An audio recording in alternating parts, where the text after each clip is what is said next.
జాతీయ గ్రామీణ ఉపాధి హామీ పథకంలో నమోదు చేయబడి 2023-24 సంవత్సరం ఆర్థిక సంవత్సరంలో కనీసం 20 రోజులు పనిచేసిన భూమి లేని వ్యవసాయ కూలీలకు మాత్రమే ఈ స్కీమ్ వర్తిస్తుంది.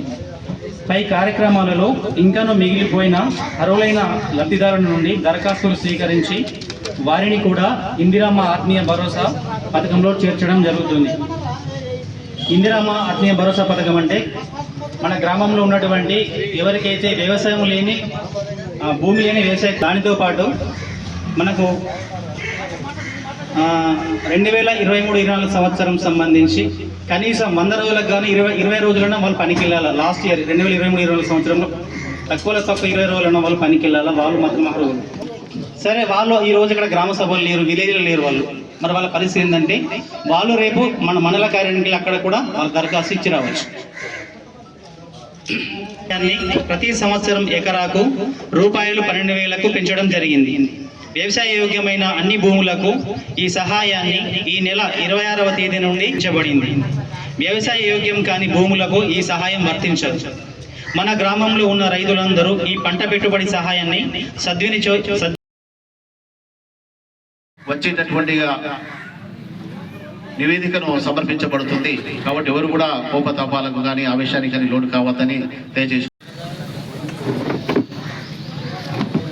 ఈరోజు మన గ్రామ సభకు విచ్చేసినటువంటి మన ఎంఆర్ఓ సార్ నమస్కారం. నేను వ్యవసాయ విస్తీర్ణ అధికారిని. నా పేరు వచ్చేసి ప్రణతి. సో ఇక్కడ మన స్కీమ్ ఏంటి అంటే మార్చబడింది. ముందు రైతు బంధు అంటే మనకి 2 సీజన్లకు కలిపి 10,000 రూపాయలు వచ్చేవి.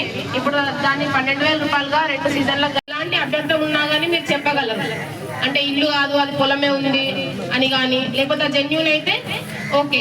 కానీ అట్లా దాంట్లో వల్ల ఎవరి ఉన్నాయో దాంట్లో ఎట్లాంటి ప్రాబ్లమ్స్ ఉన్నా మీరు చెప్పగలరు. మొదటిగా 2వ సర్వే నెంబర్లో ఆడే చిన్నమ్మి రాజన్న 5 గుంటలు ఇల్లు, 2 గుంటలు ఇల్లు. 10వ సర్వే నంబర్లో రిక్క సుమన్ రాజన్న 17 గుంటలు ఇల్లు. రిక్క చిన్న నర్సయ్య.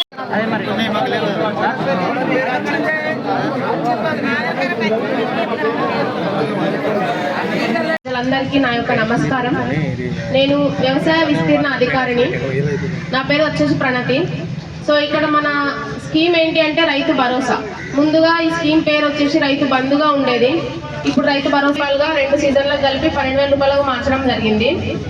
ఇక్కడ మెయిన్గా వచ్చేసి ఏంటి అంటే రైతు భరోసా కింద అందరికీ సాగు చేసే భూములకే కాకుండా కొన్ని సర్వే నంబర్స్లో ఇల్లు కట్టుకోవడం కానీ, ప్లాట్స్ కానీ, ఇటుక బట్లు కానీ అలా వివిధ విధాలుగా. సో అలా కాకుండా ఇప్పటి నుండి సాగు చేసే భూములకు మాత్రమే రైతు భరోసా ఇవ్వాలనేది నిర్ణయించారు.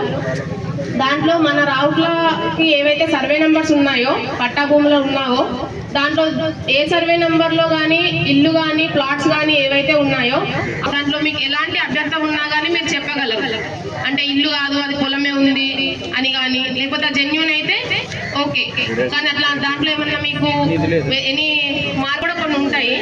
దాంట్లో నేను లిస్టు చదివిన మొత్తంలో రావుట్ల వల్ల ఎవరి ఉన్నాయో దాంట్లో ఎట్లాంటి ప్రాబ్లమ్స్ ఉన్నా మీరు చెప్పగలరు.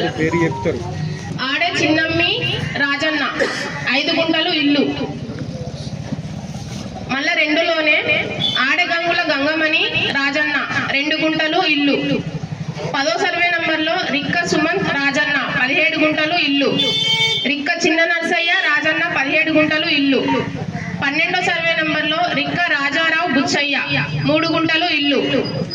15వ సర్వే నంబర్లో చాకలి చంద్రవ్వ గంగారం 2 గుంటలు ప్లాట్.